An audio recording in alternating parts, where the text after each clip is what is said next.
What is going on, guys? It's your boy Johnny here, and today it's time for me to bring you episode number 4 in the FC Mavericks Create Your Own Club Career Mode series, and I am so excited to get going after a week off because, yeah, I have been sick as a dog, boys. Sick as a dog. It was not nice.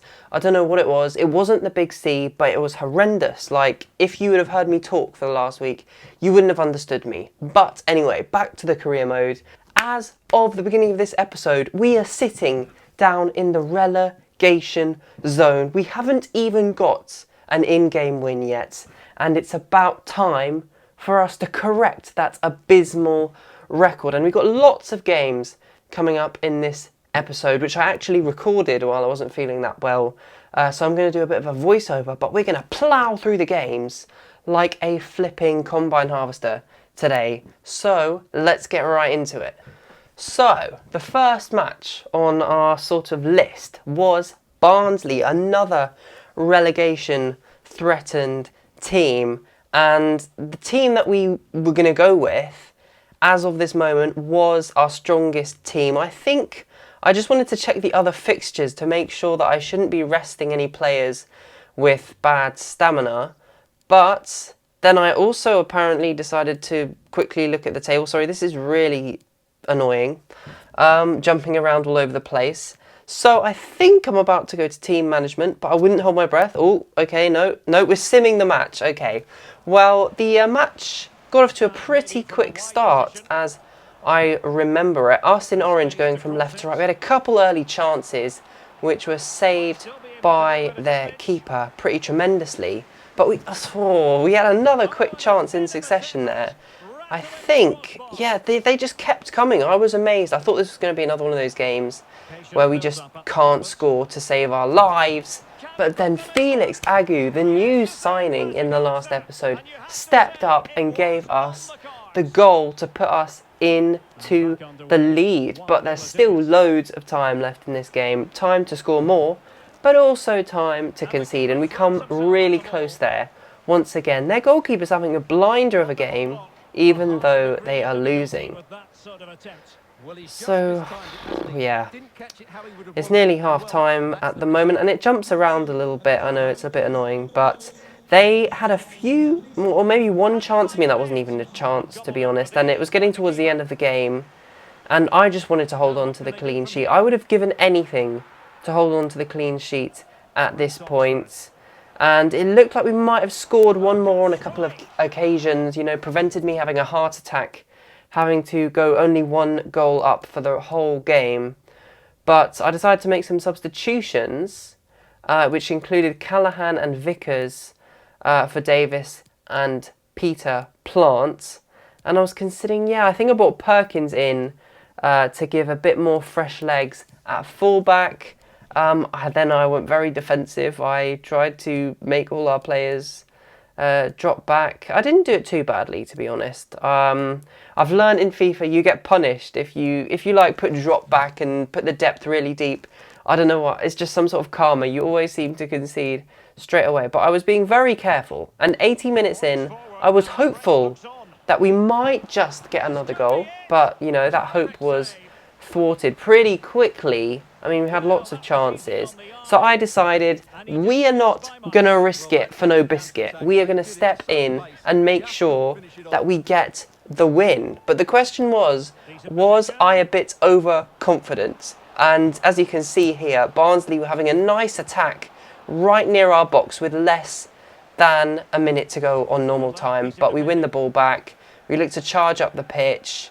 And yes, if we can just hold on to the ball, we should have our first in-game victory of the series. But have I self-sabotaged myself in the last seconds here? I thought I had, but for a humongously important tackle by Angeva. He came up with the goods at the vital time, and I was punching the air like mad. At this point, I just couldn't believe that we had actually got a win. I had been starved of good performances for so long, but it's fair to say that the team members were happy, the manager was happy, and the whole of Mavericks Park was happy with that. And before you know it, bish bash bosh, we're into the next game, which undoubtedly is going to be much harder on paper against Hull City. So I did my managerial thing and was considering some changes. And Callahan, I was really impressed when I brought him on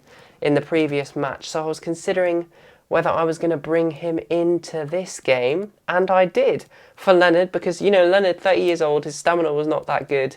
And Vickers, again, he impressed me in the last match as well. I thought maybe I'd bring him in and then play Peter Plant sort of in a deeper role, and Leach will just stay on the bench there for now. And I think this is the team I went with, but I did play this a few days ago, so my memory might not be perfect. Okay, apparently it looks like I'm going to take Todd out, and okay, I put Perkins in, get him some game time, because he's another young fullback that will benefit from extra play time. His dynamic potential will definitely benefit from extra game time, but it was time to get into the match. And we're off to a flying start down this left-hand wing, and Brereton Diaz got a header on goal. But to be fair, I would have expected my goalkeeper to make a save from a shot like that. It was a okay cross, and it was offside even. Okay, it wasn't even onside, so I don't know why that's in the highlights, to be honest. But we win the ball back straight away. We get it out to Brereton Diaz once again, who's already shown how dangerous he can be in these situations. Look at all the men we have pressing them right now. So the keeper is forced to boot it up the pitch. Anjaba wins it straight away, hands it off to Vickers, who took the finesse shot, and Ingram was there, but he gives it straight back to us. It's almost like they want us to score. It's ridiculous.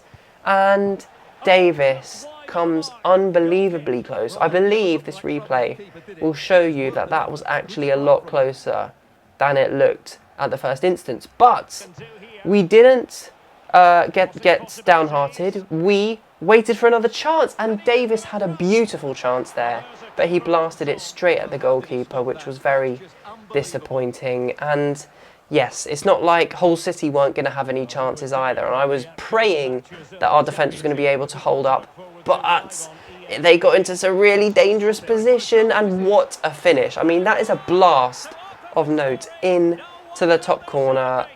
Yeah, apart from the defending, like, the goalkeeper can do nothing about that, and that was a brilliant goal for Hull City, quite against the run of play, but they are a dangerous team, and yeah, you've got to expect it in these championship games. They are so unpredictable, and Keane Lewis Potter, that was a good little goal for him. So I wasn't impressed with Davis at this point. He'd missed a lot of sitters, so I brought our big man Leonard back onto the pitch to get us back into this game. And now Chalobah storming forward. Leonard gets the ball through to Vickers, who buries it into the back of the net. All of a sudden, things are level, and it's that man who we just brought on, Leonard, who provides the all-important assist to get us back on level terms. And what is that celebration? That is absolutely atrocious, Vickers. But lovely build-up play. Chalobah was really important there as well. He ran with the ball, created some space in midfield, and this is what it feels like to equalise in a game. I'm not sure if I've experienced that. But yes, I think we had a few chances after this. Brereton Diaz getting forward, got it in to Leonard, who somehow missed an absolute sitter of a chance. I was absolutely devastated at this point. And then Hull City, they had another chance to attack, but Agu got a really good tackle in, and we've released him down this right-hand side. It's pretty much 4 against 3 now in terms of the amount of players we have available, and Leonard got the shot away into the back of the net. And I was thinking, wow, have we actually just stolen a game from coming from behind? And Leonard, again, I can't believe I didn't start him. He has to start like most games now because he's so reliable. I think he's like up there in the Championship Golden Boot stakes because, oh my word, 30 years of age, but he's just getting so much better every time he plays for us. I mean, maybe he's our Cristiano Ronaldo, the Mavericks Ronaldo.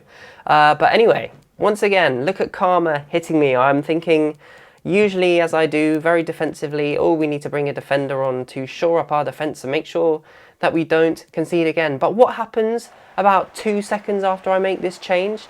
they only go and make me look like an absolute muffin and score a goal, which was very enraging, to say the least. And it's that little specimen, Keane Lewis Potter, who scores again to get 2 in the game. And then as fast as I'd changed the tactics, I had to change them back again. Literally, we needed a cam. So Plant had to come off for Leach, which I was not convinced was going to be a good change, but I wanted some fresh legs in midfield. I was a bit divided between Leach or Preston. I think I went with Leach because his attacking qualities were slightly elevated.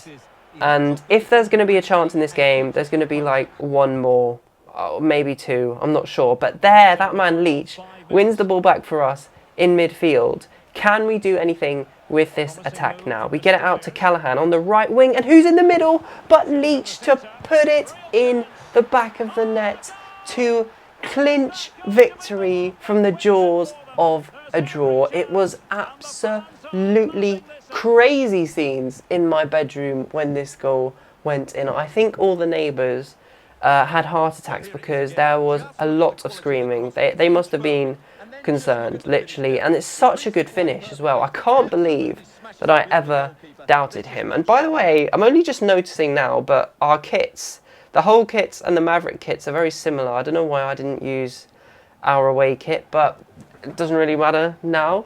We did get the win, and it was straight on to our next game against Blackburn Rovers, another potentially tricky opponent.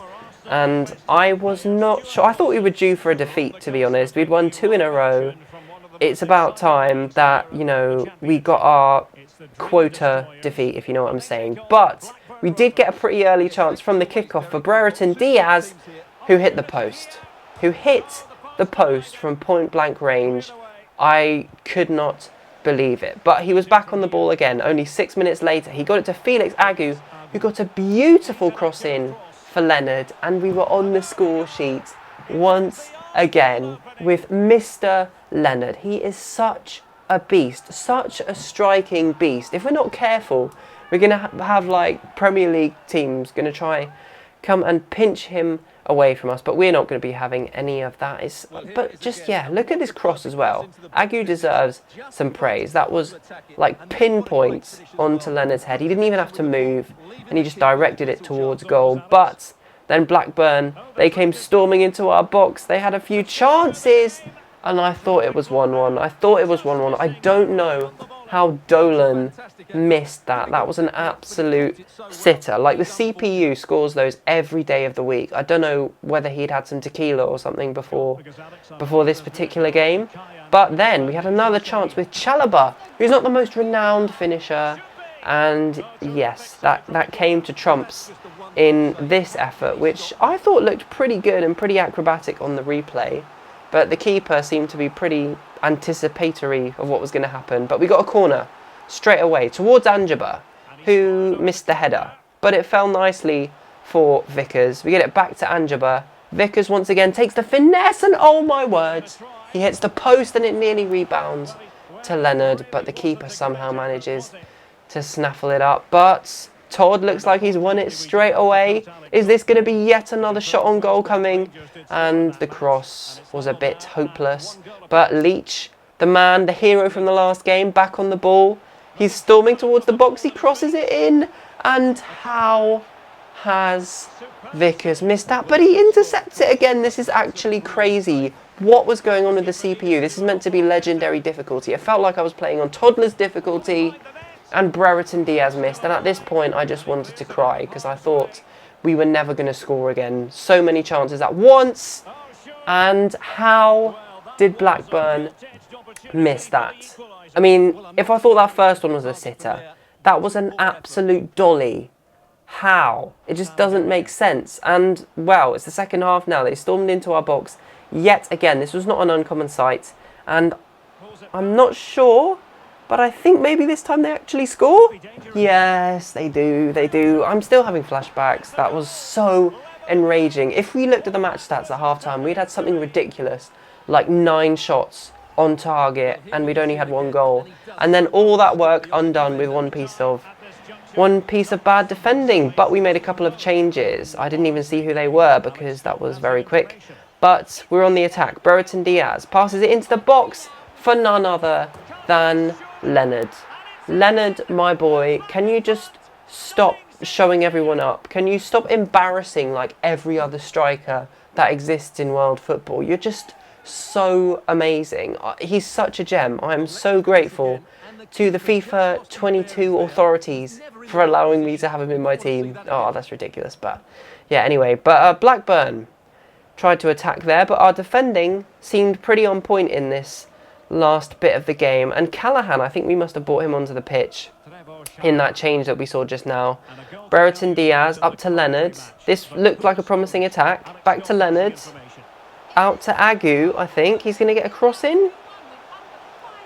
Oh, he gets a pass in rather. Chalobah to Plant, who puts the game beyond doubt. That was a nice goal. That was an absolute rifle into the back of the net. And Peter Plant, who has been such a sort of subtle but such a good player for us so far this season, looks like he's secured the win for us against Blackburn Rovers. Another win, another 3 points. Looks like it's coming our way unless some sort of catastrophe envelops us, but it was a victory in the end. And next up was Nottingham Forest. Another low-down team. I think at this point we'd made it up to about 13th or 12th, and Nottingham Forest were a bit further down than us, so I was thinking that we should sim the match, I think. But anyway, towards team selection, I've been so impressed with Callahan the last few matches.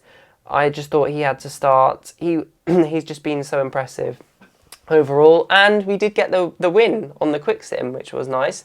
4 wins in a row. I was starting to feel a little bit giddy. Let's take a look at the table. So down at the bottom, we have Bristol City. We were sitting at 10th position, which, considering we were in 22nd or something at the beginning of the episode, I would have taken that. I would have taken that. I would have snapped your hand off, to be honest. Anyway, back to team selection. We bought Leach in for this game, and we played him at Cam because that's where he scored his famous goal in a few matches ago against Hull. I thought about bringing Rayleigh on to the wing. Maybe I actually did. I can't remember. We'll see. Oxford also came in for a game at CDM. And Perkins once again got a start because he played well in the previous matches. And this game was against Reading, so I didn't even pick that up before. But Reading, they had a nice attack early on in the game. And yes, I actually have given away a penalty. But did you guys see that? It says a red card, but the referee showed me a yellow card. That was very confusing. I don't know how it's a red card. I mean, he's still got his shot away. I think that should be a yellow card, to be honest.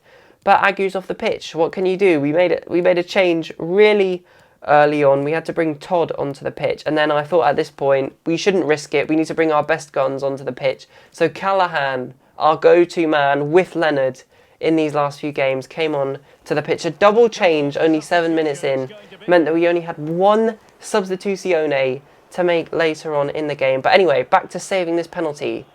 Bottom left, bottom right even, I can't tell my left from my right, but it didn't matter. The cheeky so-and-so hit it down the middle. I mean, what self-respecting goalkeeper just stands in the middle of the goal?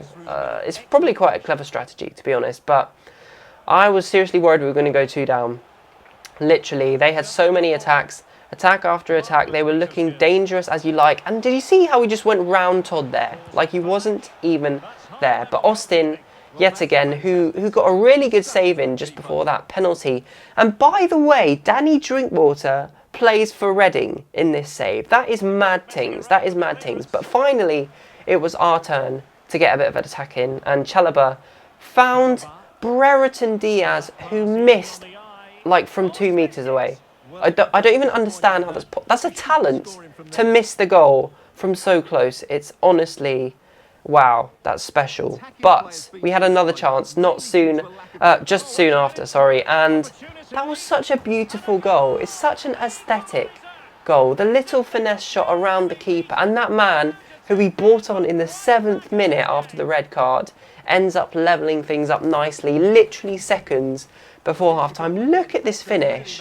He just gets it onto his left, just bends it around the keeper into that bottom left corner. Absolutely beautiful scenes, beautiful scenes.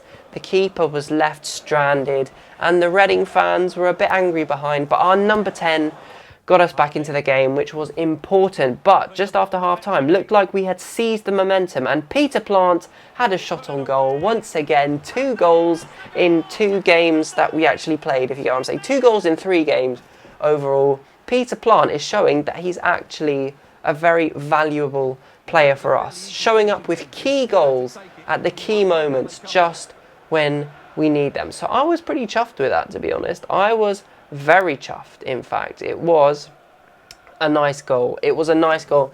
And it seems that his finishing is not perfect, but he's got really good power in his shots, which troubles the keeper. And by the way, okay, wow, that was a special miss there from Reading to hit the post like that. And I'm glad that Austin was sharp. But we made our final change. And Peter Plant, he got a well-deserved rest. And Reece Oxford came on to shore things up in our defence. And 2 minutes gone now, we just booted it up the pitch. Nice long boot, and that's it. I think that's 6 wins. Was it 6 wins out of 6 in this episode? We are literally on cloud cuckoo land. It does not get any better than this. Let's soak up the feeling. Let's just take a minute to, go into Zen mode and just appreciate what an achievement this is. And you know what I want to know? I want to know where we are in the table. I thought I would just fiddle around with some of these post-match stats with the players, but Peter Plant, very rightly, got player of the match.